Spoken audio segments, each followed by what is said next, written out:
వార్తలు చదువుతున్నది దుర్గా ఉషారమణి. కేంద్ర బడ్జెట్కి ముందు జరిపే సంప్రదింపుల్లో భాగంగా ఆర్థిక మంత్రి నిర్మలా సీతారామన్ ఈరోజు వాణిజ్య పారిశ్రామిక రంగ ప్రముఖులతో సమావేశమవుతారు.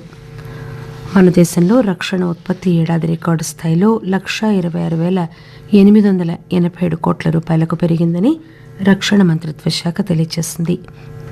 భారత్ అంతరిక్ష పరిశోధనా సంస్థ ఇస్రో తొలిసారిగా స్పేస్ డాకింగ్ ప్రయోగంలో భాగంగా ఈవేళ 2 ఉపగ్రహాలను కక్షలోకి ప్రయోగించనుంది. భారత్ ఆస్ట్రేలియా జట్ల మధ్య మెల్బోర్న్లో జరుగుతున్న 4వ క్రికెట్ టెస్ట్ ఆట చివరి రోజున ఈవేళ భారత జట్టు 340 పరుగుల విజయ లక్ష్యాన్ని ఛేదిస్తోంది. కేంద్ర బడ్జెట్కి ముందు జరిపే సంప్రదింపుల్లో భాగంగా ఆర్థిక మంత్రి నిర్మలా సీతారామన్ ఈరోజు వాణిజ్య పారిశ్రామిక వ్యాపార రంగ ప్రముఖులతో సమావేశమవుతారు. ఈ సమావేశం సందర్భంగా వినియోగాన్ని పెంచేందుకు తీసుకోవాల్సిన